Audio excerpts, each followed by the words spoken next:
Rosa Méndez dejó caer la botella de detergente cuando escuchó el llanto. No era un llanto normal, era un grito ahogado, desesperado, el sonido que hace un bebé cuando no puede respirar.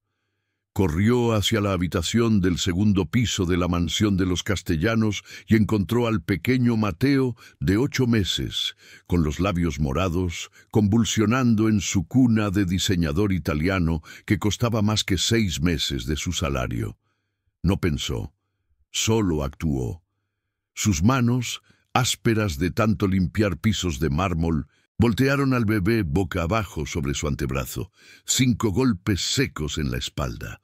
Un trozo de uva salió volando de la boca del niño y rodó por la alfombra persa de 50.000 euros. Mateo tosió, lloró, respiró. En ese momento, Sebastián Castellanos apareció en la puerta con su traje Hugo Boss perfectamente planchado y su teléfono móvil pegado a la oreja. «¿Qué demonios está pasando aquí?», gritó sin colgar la llamada. «¿Por qué está tocando a mi hijo?». Rosa, todavía temblando, señaló la uva en el suelo. «Señor Castellanos, su bebé se estaba ahogando». Sebastián miró la uva, miró al bebé, miró a Rosa, y en lugar de agradecerle, su rostro se endureció. «Usted no tiene autorización para tocar a Mateo. Su trabajo es limpiar, no jugar a ser niñera». Rosa sintió que el piso se movía bajo sus pies. Había salvado la vida de ese niño, y el padre la estaba regañando. Lo que ninguno de los dos sabía en ese momento era que la niñera que debía estar cuidando a Mateo, Valeria Ruiz, estaba en ese preciso instante en un despacho de abogados del centro de Madrid, firmando documentos que acusaban a Rosa Méndez de robo de joyas valoradas en 200.000 euros. Y el sobre con las pruebas ya estaba en camino a la comisaría de Chamberí, con el nombre de Rosa escrito en tinta legal y sellos oficiales. 12 horas antes, Rosa había limpiado esa misma alfombra persa por 3ª vez en la semana. La mansión de los Castellanos en el barrio de La Moraleja tenía 800 metros cuadrados, distribuidos en 3 plantas, 6 baños de mármol Carrara, una piscina climatizada y un garaje con 4 coches de lujo que juntos valían más que todo lo que Rosa ganaría en su vida entera. Ella llegaba cada martes y viernes a las 7 de la mañana. El autobús desde su piso de Vallecas tardaba 1 hora y 20 minutos. Compartía esos 42 metros cuadrados con su madre, que tenía diabetes y necesitaba insulina que costaba 180 euros al mes, y con su hermana menor, Lucía, que estudiaba enfermería en turnos nocturnos. Rosa ganaba 950 euros al mes limpiando 5 casas. La de los Castellanos era la que mejor pagaba, 280 euros al mes por 8 días de trabajo. No podía perder este empleo. Esa mañana del martes, Rosa había llegado puntual como siempre. Usó su llave de empleada para entrar por la puerta de servicio. La casa estaba en silencio. Sebastián Castellanos ya había salido a su oficina en el Paseo de la Castellana, donde dirigía una empresa de inversiones inmobiliarias con activos de 200 millones de euros. Su esposa, Jimena Castellanos, seguía durmiendo en el dormitorio principal de 60 metros cuadrados, con vestidor privado y terraza con vistas a la sierra. Jimena era heredera de una familia de constructores catalanes. No trabajaba. Su día consistía en sesiones de pilates, almuerzos con amigas en restaurantes del barrio de Salamanca y sesiones de fotos para Instagram, donde presumía su vida de lujo a 340.000 seguidores. Mateo, el bebé de 8 meses, era cuidado por Valeria Ruiz, una niñera colombiana de 26 años que vivía en la casa de lunes a viernes. Le pagaban 1.200 euros al mes, más habitación y comida. Valeria era amable con Rosa, demasiado amable. Siempre le ofrecía café, siempre le preguntaba por su familia, siempre le contaba lo difícil que era trabajar para los Castellanos. Jimena me trata como si fuera invisible, le había dicho Valeria la semana anterior, mientras Rosa limpiaba la cocina de acero inoxidable. Y Sebastián, ese hombre, ni siquiera mira a su propio hijo.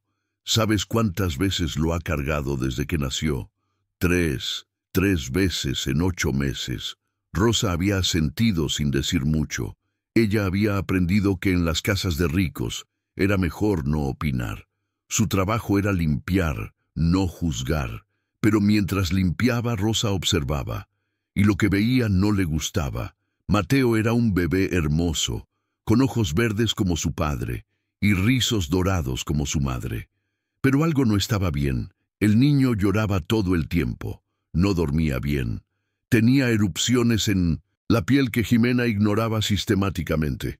Una semana atrás, Rosa había visto a Valeria darle un biberón de fórmula mientras miraba su teléfono móvil. El biberón estaba tan caliente que Mateo había escupido la leche, llorando con la boca quemada. Valeria simplemente limpió al bebé y volvió a su teléfono. Rosa casi había dicho algo, casi, pero se mordió la lengua.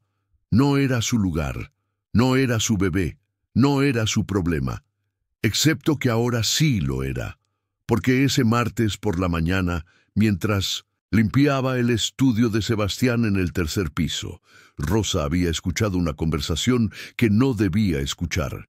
Sebastián estaba en una videoconferencia con su socio, Javier Montero, un abogado corporativo especializado en evasión fiscal. «Necesito mover los activos antes de que Jimena presente los papeles del divorcio», decía Sebastián, mirando documentos en su laptop. «Si ella consigue un buen abogado, podría llevarse la mitad de todo. Estamos hablando de 100 millones de euros». «¿Divorcio?», preguntó Javier desde la pantalla. «¿Jimena sabe que quieres divorciarte?». «Por supuesto que no, y no puede saberlo hasta que tengamos todo protegido en las empresas offshore de Panamá. Tenemos 2 meses, máximo 3. Después de eso, puedo presentar los papeles con un acuerdo prenupcial revisado que la limita a 5 millones. Suficiente para que no haga escándalo público». Rosa había dejado de limpiar el estante de libros de leyes mercantiles. Su corazón latía tan fuerte que temía que Sebastián pudiera escucharlo. «¿Y el niño?», preguntó Javier. «Custodia compartida, pero él se queda conmigo. Jimena ni siquiera sabe cambiar un pañal. Soy el padre funcional. Además, tengo documentación médica que prueba que ella sufre depresión posparto severa. Mi psiquiatra privado ya firmó los informes». Rosa sintió náuseas. Sebastián estaba planeando quitarle el bebé a Jimena usando mentiras, y Jimena ni siquiera sabía que estaba en peligro. Pero lo que Rosa no sabía era que alguien más había escuchado esa conversación. Valeria Ruiz estaba al otro lado de la puerta del estudio, con su teléfono móvil grabando cada palabra, y en su mente ya estaba calculando exactamente cuánto dinero podría sacarle a Sebastián Castellanos por ese archivo de audio. Pero Valeria había cometido un error. Había subestimado hasta dónde llegaría Sebastián para proteger su fortuna. Y había subestimado lo que Rosa Méndez estaba dispuesta a hacer para proteger a un bebé inocente. 3 horas después de escuchar esa conversación, Rosa estaba limpiando el dormitorio principal cuando encontró algo extraño en el cajón de la mesita de noche de Jimena. Un frasco de pastillas con etiqueta médica. Alprazolam, 2 mg, 30 cápsulas.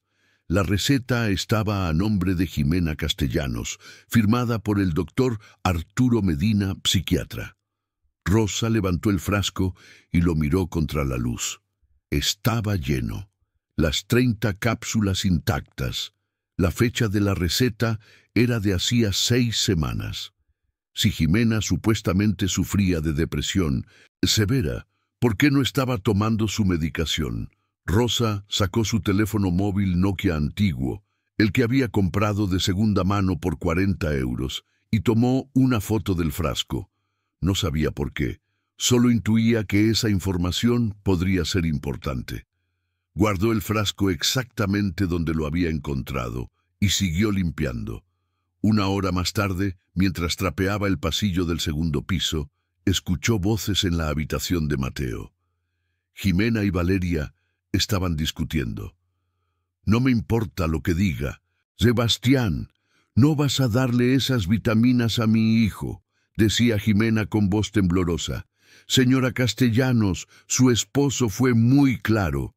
El pediatra recetó estos suplementos porque Mateo está bajo de peso. Usted no puede contradecir las órdenes médicas. Mateo no está bajo de peso, está perfectamente sano». «Con todo respeto, señora, usted no es doctora, y su esposo ya habló conmigo sobre su condición.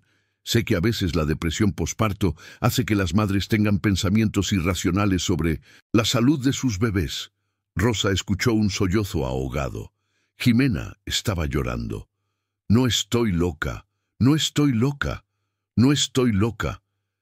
Valeria salió de la habitación con una sonrisa satisfecha en el rostro. Pasó junto a Rosa sin mirarla. En sus manos llevaba una botella de vitaminas líquidas de una marca que Rosa no reconocía. Algo en el estómago de Rosa se retorció. Esto no estaba bien. Nada de esto estaba bien. Pero una cosa es sospechar que algo está mal. Otra cosa es poder probarlo. Y otra cosa, completamente diferente, es tener el poder para hacer algo al respecto. Rosa no tenía poder. Era una mujer de 38 años, inmigrante ecuatoriana con residencia permanente pero sin ciudadanía española, con educación secundaria inconclusa y un contrato de trabajo que podía terminarse con 2 semanas de aviso. Si acusaba a los castellanos de algo sin pruebas, la despedirían. Y sin su salario, su madre no podría comprar insulina. Su hermana tendría que dejar la universidad. Su familia perdería el piso que alquilaban por 650 euros al mes en un edificio ruinoso de Vallecas. Así que Rosa hizo lo que siempre había hecho. Agachó la cabeza, siguió limpiando y rezó en silencio para que alguien con más poder que ella pudiera ver lo que estaba pasando en esa casa. Pero nadie estaba mirando. Nadie excepto Valeria. Y Valeria tenía sus propios planes. Esa tarde, después de que Rosa se fuera de la mansión a las 4 de la tarde, Valeria fue al estudio de Sebastián. Él estaba revisando documentos financieros en su laptop cuando ella tocó la puerta. «Señor Castellanos, necesito hablar con usted. Es urgente». Sebastián levantó la vista, molesto por la interrupción. «¿Qué pasa, Valeria?» «Es sobre Rosa, la empleada de limpieza». Sebastián cerró la laptop. «¿Qué pasa con ella?» «La vi esta mañana revisando los cajones de su dormitorio, y cuando la confronté, se puso muy nerviosa. Creo que está robando». Sebastián se puso de pie lentamente. Su altura de 1,90 metros lo hacía imponente. Sus ojos, grises, se clavaron en Valeria. «¿La viste robar algo específico?» «No directamente, pero encontré esto en el cuarto de servicio, donde guarda sus cosas». Valeria sacó de su bolsillo un estuche de terciopelo azul. Lo abrió. Dentro había un par de aretes de diamantes que Jimena había usado en la gala benéfica del club de golf hacía 2 meses. Sebastián tomó el estuche. Reconoció los aretes inmediatamente. Habían costado 40.000 euros. «¿Dónde encontraste esto?» «En el bolsillo del abrigo de Rosa. Estaba colgado en el armario del cuarto de servicio». Sebastián apretó la mandíbula. Sus dedos se cerraron alrededor del estuche. «Llama a la policía». «Señor Castellanos, ¿está seguro? Quiero decir, Rosa ha trabajado aquí por casi 1 año. Tal vez podríamos hablar con ella primero». «Llama a la policía». Valeria asintió y salió del estudio con una expresión que pretendía ser preocupada, pero que en realidad era de triunfo absoluto. Lo que Sebastián no sabía era que esos aretes no habían sido robados. habían sido plantados. Valeria los había tomado del joyero de Jimena 3 días atrás y los había escondido en el abrigo de Rosa esa misma mañana, justo antes de que ella llegara. Y lo que Valeria no sabía era que Rosa tenía una cámara de seguridad. No en la mansión de los Castellanos, obviamente, pero sí en su teléfono móvil, porque la noche anterior, su hermana Lucía, que estudiaba enfermería y era mucho más astuta con la tecnología, le había instalado una aplicación que convertía la cámara del Nokia en una grabadora continua cada vez que Rosa entraba a una casa a limpiar. «Es por seguridad, Rosa», le había dicho Lucía. «He escuchado historias horribles de empleadas domésticas acusadas de robo. Graba todo. Si alguien te acusa de algo, tendrás pruebas de que no fuiste tú». Rosa había aceptado a regañadientes. Le parecía invasivo. Le parecía deshonesto. Pero Lucía había insistido tanto que finalmente había cedido. Y esa mañana, el teléfono de Rosa había estado en el bolsillo de Vincent, su delantal todo el día, grabando cada paso que daba, cada habitación que limpiaba, cada conversación que escuchaba, incluyendo el momento exacto en que Valeria había entrado al cuarto de servicio, había abierto el armario, había sacado el abrigo de Rosa y había metido el estuche de terciopelo azul en el bolsillo interior. Rosa no lo sabía todavía. No revisaría su teléfono hasta llegar a casa esa noche, pero cuando lo hiciera, tendría la prueba más importante de su vida, y esa prueba no solo la salvaría a ella, también salvaría a Mateo, porque mientras Valeria y Sebastián conspiraban para destruir a Rosa, el bebé estaba solo en su habitación del segundo piso, despierto y hambriento, llorando sin que nadie lo escuchara. Y en ese momento, algo terrible estaba a punto de pasar. Al día siguiente, miércoles por la mañana, Rosa no fue a trabajar a casa de los Castellanos.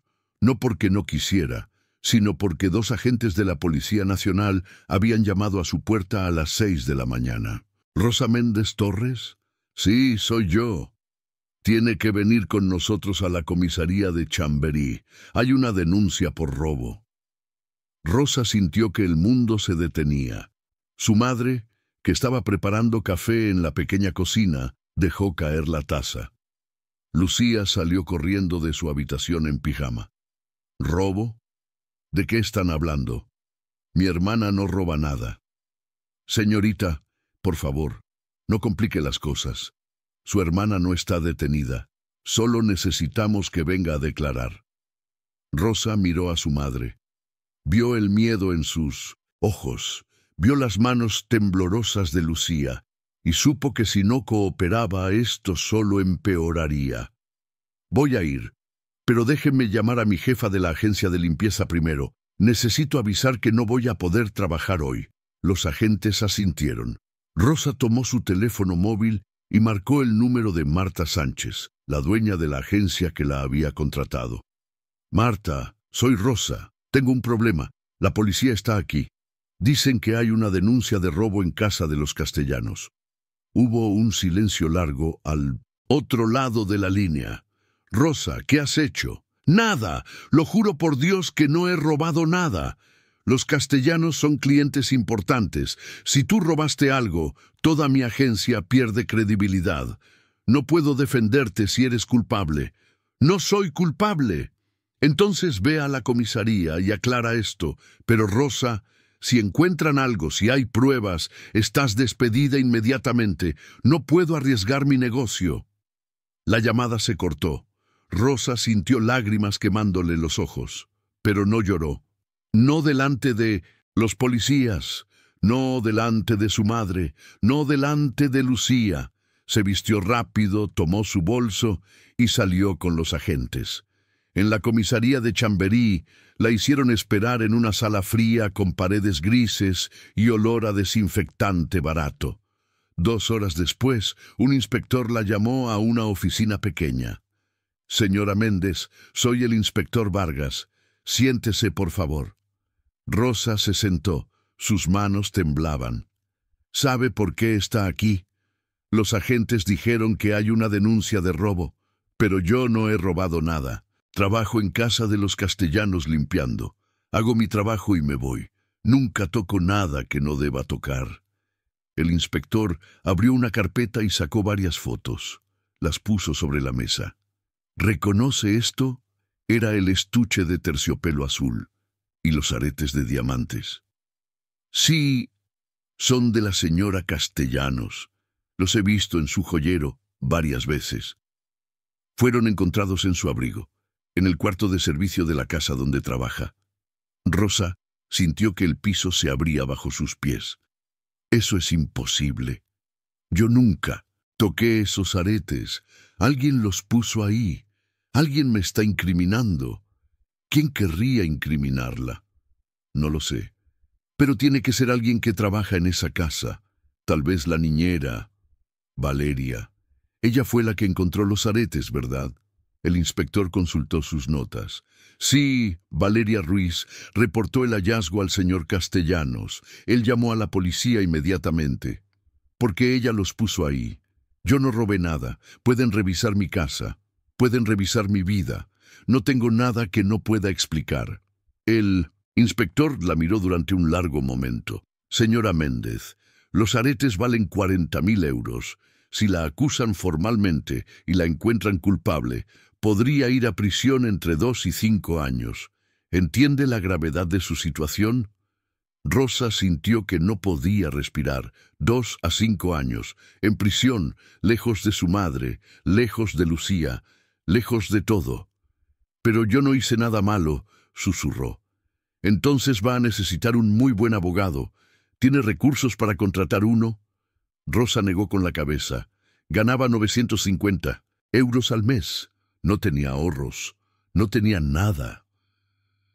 Puede solicitar un abogado de oficio, pero le advierto que esos casos tardan meses, y mientras tanto, su nombre está manchado.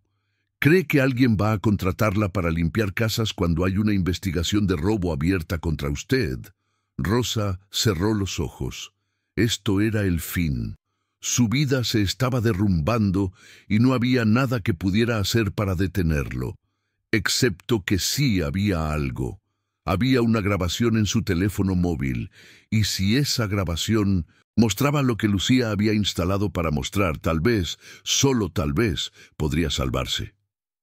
Inspector Vargas, tengo algo que puede ayudar. Una grabación. De ayer. Del día que supuestamente robé los aretes. El inspector levantó una ceja. ¿Una grabación? Sí. Mi hermana instaló una aplicación en mi teléfono para protegerme. Graba todo cuando estoy trabajando. Si revisa el video, va a ver que yo nunca toqué esos aretes. Y va a ver quién realmente los puso en mi abrigo. El inspector extendió la mano. Muéstreme el teléfono. Rosa sacó su Nokia del bolso. Abrió la aplicación. Y mientras el inspector revisaba el archivo de video de 4 horas del día anterior, Rosa rezó en silencio. El inspector vio la grabación completa. Vio a Rosa llegar a las 7 de la mañana. Vio cada habitación que limpiaba. Vio cada movimiento que hacía. Y a las 2:47 de la tarde vio a Valeria Ruiz entrar al cuarto de servicio, sacar el abrigo del armario, meter el estuche de terciopelo en el bolsillo y salir con una sonrisa satisfecha. El inspector cerró el teléfono, miró a Rosa. Señora Méndez, creo que tenemos un problema, pero no es su problema. Es el problema de Valeria Ruiz y de Sebastián Castellanos. Rosa sintió lágrimas de alivio rodando por sus mejillas. ¿Significa que me cree? ¿Significa que esta grabación es evidencia admisible? ¿Y significa que voy a abrir una investigación por falsa denuncia y por conspiración para incriminar a un inocente? Rosa no podía dejar de llorar. 2 horas atrás, su vida se estaba acabando. Ahora había esperanza, pero mientras Rosa lloraba de alivio en la comisaría de Chamberí, algo mucho peor estaba pasando en la mansión de los Castellanos. Mateo estaba solo, otra vez. Y esta vez nadie iba a escuchar su llanto. Jimena había salido a su clase de pilates a las 9 de la mañana. Sebastián estaba en su oficina en el Paseo de la Castellana. Valeria, nerviosa por la investigación policial que había puesto en marcha, había salido a encontrarse con su abogado, y Mateo, el bebé de 8 meses que no había pedido nacer en una familia disfuncional, estaba en su cuna, con hambre, con sueño y con algo mucho peor. Las vitaminas líquidas que Valeria le había estado dando durante las últimas 2 semanas no eran vitaminas, eran sedantes pediátricos, diluidos en una fórmula que mantenía a Mateo dormido la mayor parte del día para que no molestara a Jimena. Sebastián lo sabía. Lo había autorizado. Porque un bebé que dormía todo el día era un bebé que no interfería con los planes de divorcio. Era un bebé que podía ser presentado ante un juez como tranquilo y bien cuidado, mientras Jimena era pintada como una madre incompetente que no sabía manejar al niño. Pero esa mañana Valeria había mezclado mal las dosis, había puesto el doble de sedante en el biberón, y Mateo había tomado cada gota. Ahora el bebé estaba inconsciente. Su respiración era superficial, sus labios estaban pálidos, y nadie estaba ahí para verlo, excepto que alguien sí estaba ahí. Rosa, liberada de la comisaría con todas las acusaciones retiradas, había vuelto inmediatamente a la mansión de los Castellanos. No porque todavía trabajara ahí. La agencia de Marta ya le había enviado un mensaje diciéndole que su contrato estaba suspendido hasta que la investigación policial se cerrara oficialmente. Rosa había vuelto porque no podía dejar de pensar en Mateo. Algo en su instinto le decía que ese bebé estaba en peligro. Y Rosa, que había crecido en un pueblo pequeño del Ecuador donde los vecinos cuidaban a los hijos de los demás, no podía ignorar ese instinto. Usó su llave de empleada para entrar por la puerta de servicio. La casa estaba en silencio. Subió las escaleras hacia el segundo piso. Caminó por el pasillo hasta la habitación de Mateo. Abrió la puerta y vio al bebé inmóvil en su cuna. ¡Dios mío, Mateo! Rosa corrió hacia la cuna. Tomó al bebé en brazos. Su cuerpecito estaba frío. Su pecho apenas se movía. Rosa no perdió tiempo. Sacó su teléfono y marcó el número de emergencias. 112, ¿cuál es su emergencia? Tengo un bebé inconsciente. No responde. Creo que fue envenenado. Está respirando. Apenas. Muy lento. Sus labios están pálidos. ¿Dónde está usted? Calle de los Robles, número 47. La Moraleja. Es una mansión grande con portón negro. Por favor, dense prisa. La ambulancia está en camino. No cuelgue. ¿Puede ponerlo boca arriba en una superficie plana? Rosa puso a Mateo en el cambiador. Siguió las instrucciones de la operadora. Revisó su pulso, revisó su respiración y rezó como nunca había rezado en su vida. 6 minutos después, los paramédicos llegaron, entraron corriendo a la habitación. Uno de ellos, un hombre de unos 40 años con barba gris, tomó a Mateo y revisó sus signos vitales inmediatamente. Pulso débil, respiración superficial, pupilas dilatadas, posible intoxicación. Necesitamos llevarlo al hospital ahora. ¿Va a estar bien?, preguntó Rosa, con la voz quebrada. No lo sé. ¿Usted es la madre? No, soy la empleada de limpieza, pero la madre no está aquí. Nadie estaba aquí. El paramédico la miró con una expresión que mezclaba respeto y tristeza. Si usted no hubiera llegado cuando llegó, este bebé estaría muerto en menos de 1 hora. Rosa sintió que las piernas se le doblaban. Se apoyó contra la pared. ¿Qué le pasó? No lo sabemos todavía, pero vamos a hacerle análisis de sangre.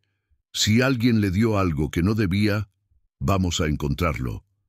Subieron a Mateo a una camilla pequeña. Lo conectaron a oxígeno, y mientras lo llevaban escaleras abajo hacia la ambulancia, Rosa lo siguió. ¿Puedo ir con él? Por favor, No quiero dejarlo solo. El paramédico asintió. Suba. Rosa subió a la ambulancia.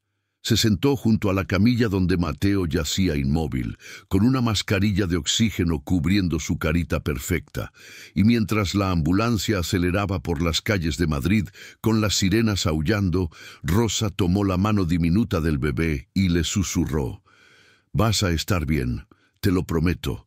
No voy a dejar que nada malo te pase». No sabía si Mateo podía escucharla, no sabía si iba a sobrevivir, pero sí sabía una cosa: ya no podía quedarse callada. Ya no podía agachar la cabeza y pretender que no veía lo que estaba pasando.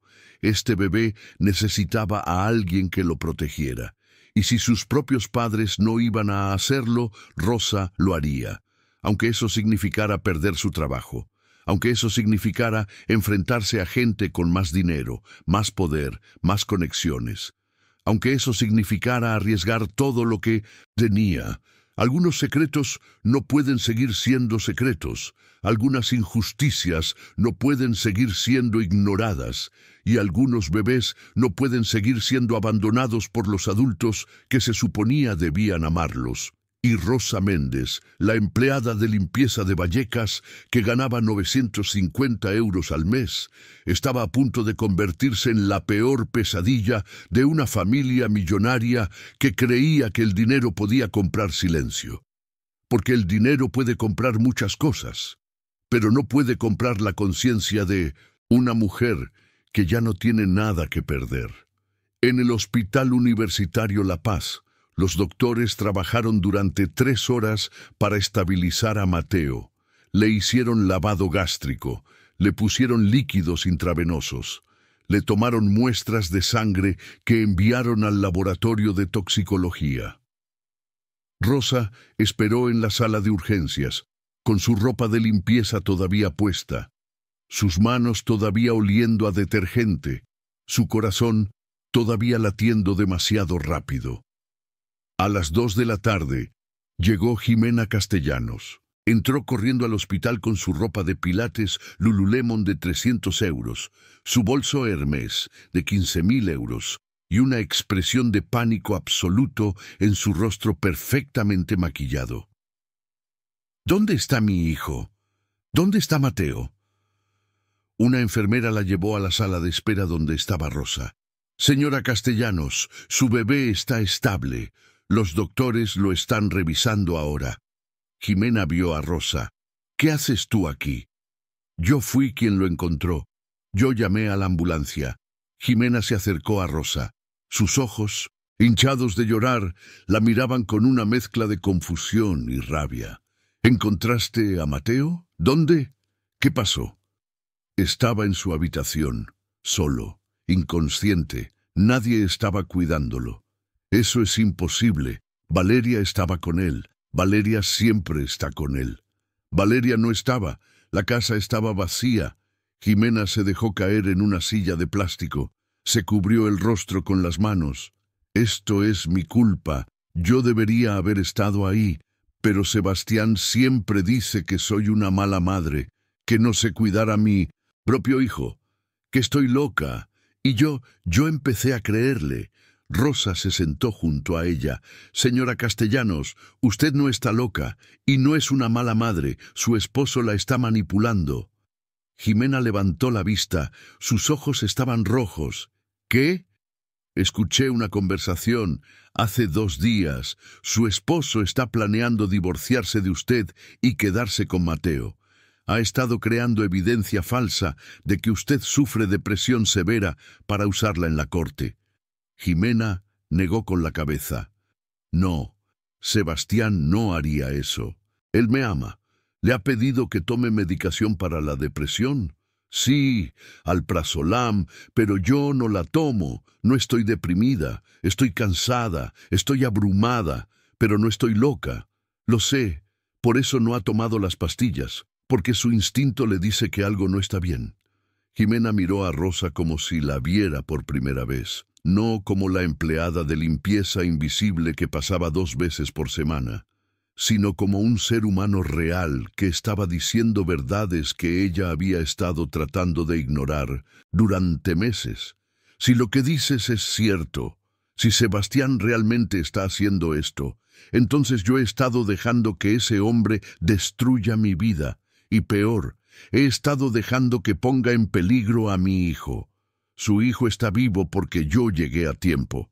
Pero señora Castellanos, necesito que entienda algo. Los doctores van a encontrar sedantes en la sangre de Mateo y van a hacer preguntas. Y cuando hagan esas preguntas, usted necesita decir la verdad, toda la verdad. Jimena asintió lentamente y por primera vez en meses sintió que tenía una aliada. No una amiga de su club de golf que solo la invitaba a almuerzos porque su esposo tenía dinero. No una terapeuta pagada que asentía mientras ella hablaba, pero nunca realmente la escuchaba, sino una mujer real, con manos ásperas y ropa barata, que había salvado a su hijo cuando nadie más estaba ahí. Media hora después llegó Sebastián. Entró al hospital como un huracán, con su traje de 4.000 euros y su teléfono móvil pegado a la oreja. «Jimena, ¿qué demonios pasó?» Jimena se puso de pie, y por primera vez en su matrimonio no agachó la cabeza. «Lo que pasó es que nuestro hijo casi muere porque tú y Valeria lo estaban drogando». Sebastián se quedó helado. «¿De qué estás hablando?» «Las vitaminas». «No eran vitaminas. Eran sedantes, y Rosa nos va a decir exactamente qué más has estado haciendo». Sebastián miró a Rosa. Sus ojos grises se clavaron en ella con una intensidad que hubiera aterrorizado a la Rosa de hace 2 días. Pero esta Rosa, la Rosa que había salvado a un bebé, la Rosa que tenía pruebas en su teléfono, la Rosa que ya no tenía nada que perder, no se intimidó. «Señor Castellanos, los doctores van a hacer análisis de toxicología. Van a encontrar sedantes en la sangre de Mateo. Y yo tengo grabaciones que prueban que usted autorizó que le dieran esos sedantes. Tengo grabaciones de su conversación sobre el divorcio. Tengo grabaciones de Valeria plantando aretes en mi abrigo para incriminarme. Tengo todo». El rostro de Sebastián palideció. «Eso es invasión de privacidad. Esas grabaciones no son admisibles». «En realidad, sí lo son», dijo una voz detrás de él. Todos se voltearon. Era el inspector Vargas de la comisaría de Chamberí. Había seguido a Rosa al hospital después de que ella le había contado sus sospechas sobre Mateo. «Señor Castellanos, soy el inspector Vargas. Tengo algunas preguntas sobre Valeria Ruiz, sobre las acusaciones falsas contra la señora Méndez y sobre lo que le pasó a su hijo». Sebastián abrió la boca, la cerró, abrió la boca otra vez, y entonces hizo lo que todos los hombres poderosos hacen cuando se dan cuenta de que están perdiendo el control. «No voy a decir nada sin mi abogado presente». «Por supuesto, tiene ese derecho. Pero le informo que vamos a obtener una orden judicial para revisar todos los medicamentos que se le han administrado a Mateo Castellanos en los últimos 6 meses. Y vamos a entrevistar a Valeria Ruiz bajo caución. Y si encontramos que hubo negligencia criminal o intento de causar daño a un menor, enfrentará cargos muy serios». Sebastián Castellanos, el hombre que controlaba 200 millones de euros en activos inmobiliarios, el hombre que había planeado cada detalle de su divorcio con precisión quirúrgica, el hombre que creía que el dinero y las conexiones lo hacían intocable, se dio cuenta en ese momento de que había subestimado a 2 personas. A la empleada de limpieza que ganaba 950 euros al mes y que tenía más coraje que él, y a su propia esposa, que finalmente había encontrado la fuerza para enfrentarlo. Mientras Sebastián se alejaba para llamar a su abogado, Jimena tomó la mano de Rosa. «Gracias por salvar a mi hijo, por decirme la verdad, por ser valiente cuando yo no pude serlo». Rosa apretó su mano. «Su hijo va a estar bien, y usted también, Pero ahora tiene que luchar, no por usted, por Mateo.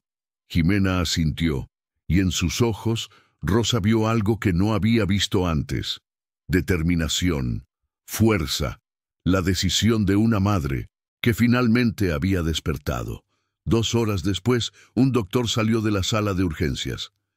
«Familia Castellanos». Jimena y Rosa se pusieron de pie al mismo tiempo.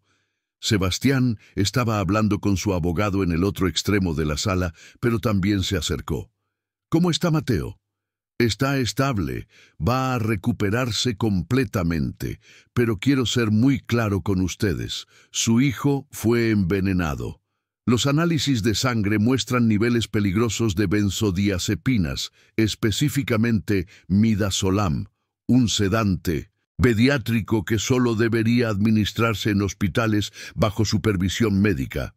Si la señora que lo encontró hubiera llegado 30 minutos más tarde, Mateo habría entrado en paro respiratorio y muy probablemente habría muerto. El silencio que siguió fue absoluto. «¿Quién le dio ese medicamento a mi hijo?», preguntó Jimena con voz temblorosa. El doctor miró a Sebastián.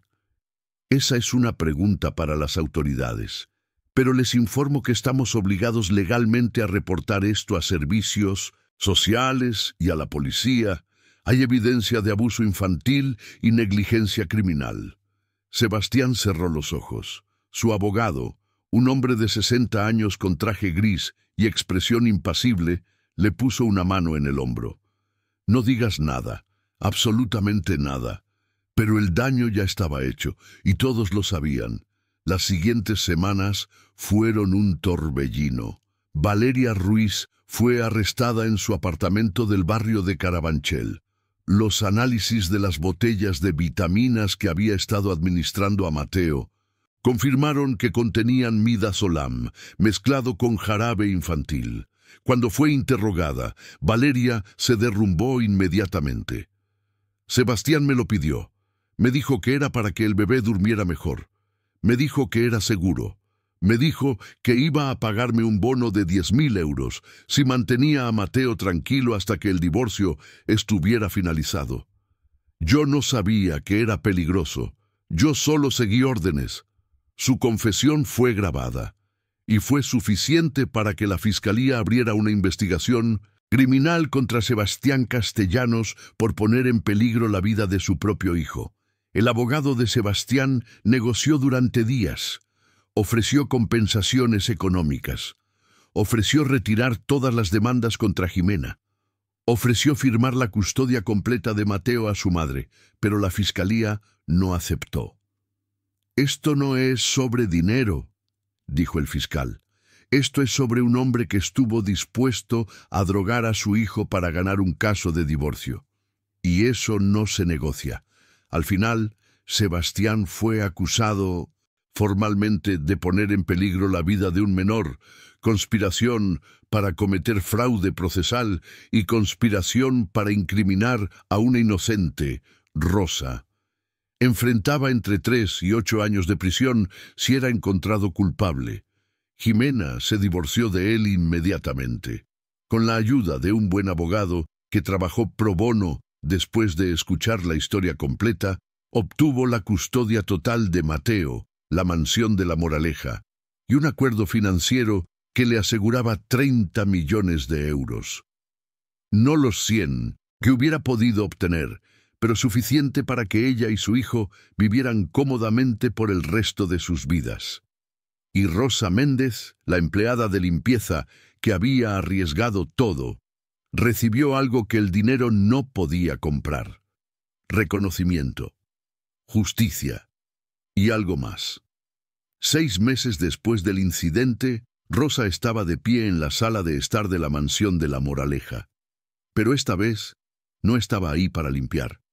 Estaba ahí porque Jimena la había invitado a tomar café. «Rosa, tengo una propuesta para ti», dijo Jimena mientras Mateo jugaba en una manta en el piso, completamente sano y feliz. «Sé que todavía trabajas limpiando casas y sé que ganas muy poco. Quiero ofrecerte un trabajo. Señora Castellanos, No necesita hacer esto. Yo hice lo correcto. No espero nada a cambio. Lo sé. Por eso quiero hacerlo. Necesito una persona de confianza que me ayude a cuidar a Mateo. No una niñera. Una ayudante. Alguien que esté aquí cuando yo esté abrumada. Alguien que vea las cosas que yo no veo. Alguien que se preocupe por mi hijo tanto como yo. Rosa sintió lágrimas en sus ojos. ¿Me está ofreciendo un trabajo como niñera? Te estoy ofreciendo un trabajo como parte de nuestra familia. 3.000 euros al mes. Habitación propia si la quieres. Horario flexible. Y beneficios médicos para ti y para tu madre. Rosa no podía hablar. 3.000 euros. Era más del triple de lo que ganaba. Su madre podría tener toda la insulina que necesitara. Lucía podría enfocarse en sus estudios sin preocuparse por el dinero. Su familia tendría seguridad. ¿Por qué haría esto por mí? Jimena se acercó y tomó las manos de Rosa. Porque tú hiciste por mi hijo lo que yo debería haber hecho.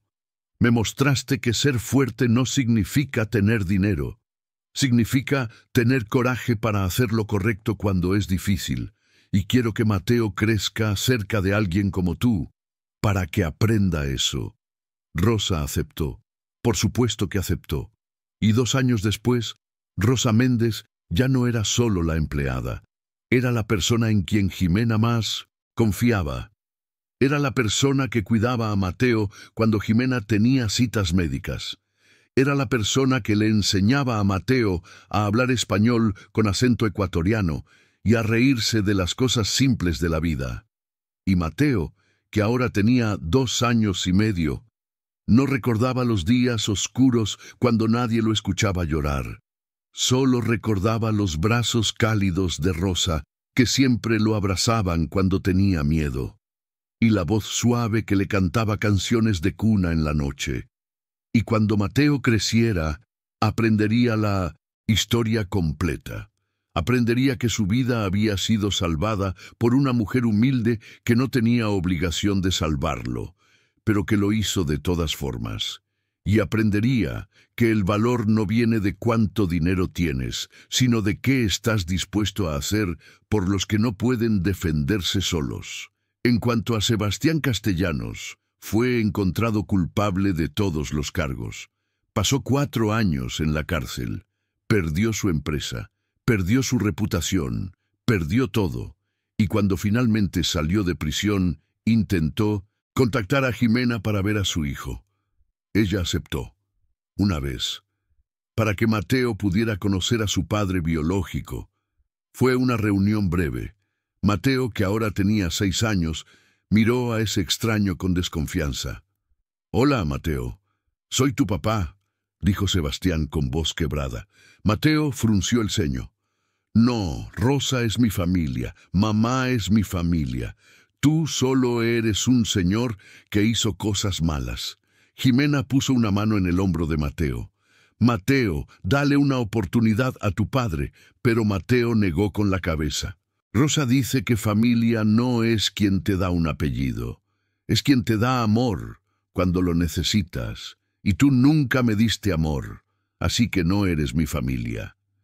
Y con eso, Mateo se fue de la mano de su madre, dejando a Sebastián solo en ese café, con la certeza devastadora de que había perdido a su hijo para siempre. No por las leyes, no por las cortes, sino por sus propias decisiones. Porque algunos errores no se pueden deshacer con dinero, algunos daños no se pueden reparar con abogados, y algunos niños nunca perdonan a los padres que los pusieron en peligro. 3 años después de esa reunión, Rosa estaba sentada en el jardín de la mansión de La Moraleja, viendo a Mateo jugar fútbol con otros niños del vecindario. Su madre, que ahora recibía tratamiento médico completo gracias al seguro que Jimena le había dado a Rosa, estaba sentada junto a ella tejiendo una manta. «¿Estás feliz, hija?», preguntó su madre en su español suave del Ecuador. Rosa miró a Mateo. El niño reía, corría, Era libre, era amado, era seguro. Sí, mamá, estoy feliz. ¿No extrañas tu antigua vida? Rosa pensó en eso, en los días cuando se despertaba a las 5 de la mañana para tomar 3 autobuses, en los días cuando sus manos sangraban de tanto limpiar pisos, en los días cuando no tenía seguridad, no tenía futuro, no tenía nada más que esperanza. No extraño esa vida, pero extraño quién era yo en esa vida. ¿Y quién eras? Era alguien que no tenía poder, pero que encontró coraje de todas formas. Y eso es algo que nunca quiero olvidar. Su madre asintió sabiamente. El dinero es bueno, la seguridad es buena, pero el coraje es lo único que realmente importa. Rosa tomó la mano de su madre. Por eso salvé a Mateo ese día. No porque fuera mi trabajo, no porque fuera mi responsabilidad, sino porque cuando ves a alguien vulnerable, a alguien que no puede protegerse a sí mismo, tienes 2 opciones: mirar hacia otro lado o actuar. Y yo decidí actuar. Y al hacerlo, salvaste más que la vida de un bebé, salvaste tu propia alma. Rosa sonrió. Tal vez su madre tenía razón. Tal vez ese día en la mansión, cuando escuchó el llanto ahogado de Mateo, no solo salvó a un niño, también se salvó a sí misma de convertirse en el tipo de persona que puede ignorar el sufrimiento porque no es su problema. Y esa es la lección que quería enseñarle a Mateo. Que ser privilegiado no significa que eres mejor que otros. Significa que tienes más responsabilidad de ayudar. Que tener poder no significa que puedes abusar de él. Significa que puedes usarlo para proteger a los que no tienen poder. Y que al final del día, lo único que realmente importa no es cuánto dinero tienes, qué ropa usas o en qué vecindario vives. Es qué haces cuando nadie está mirando. ¿Qué haces cuando es más fácil mirar hacia otro lado? ¿Qué haces cuando hacer lo correcto te costará algo? Porque esos momentos de decisión, son los que definen quién realmente eres.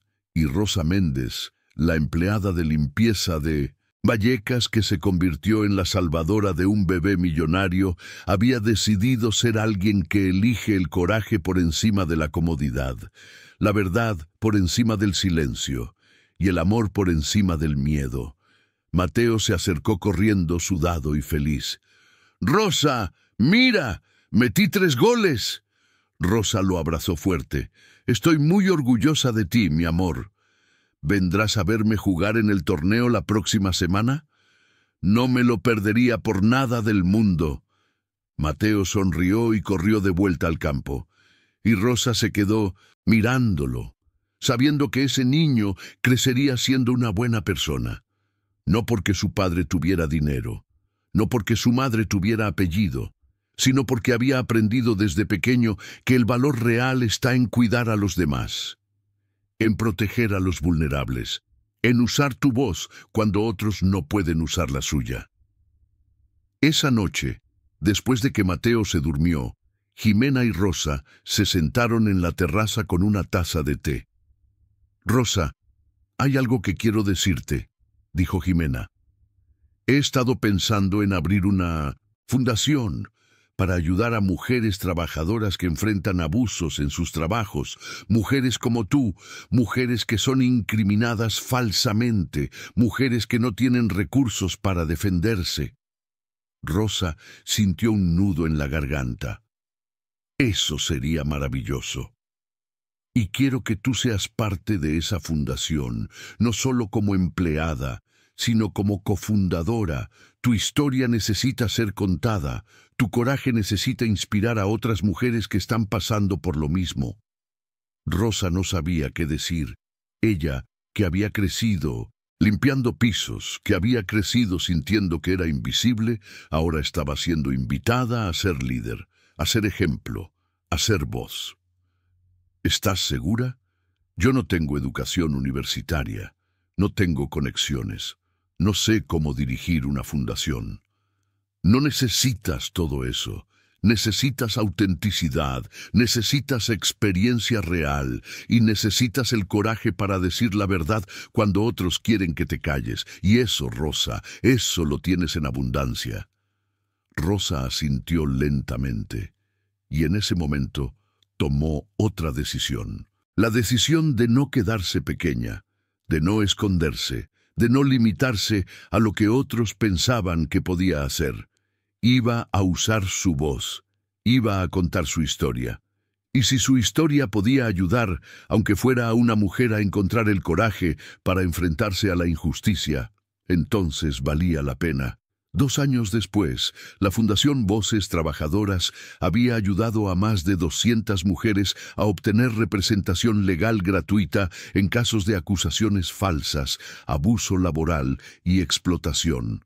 Rosa viajaba por toda España dando charlas en comunidades de trabajadoras domésticas. Su historia había salido en periódicos, en programas de televisión, en documentales, y cada vez que contaba su historia terminaba con la misma pregunta.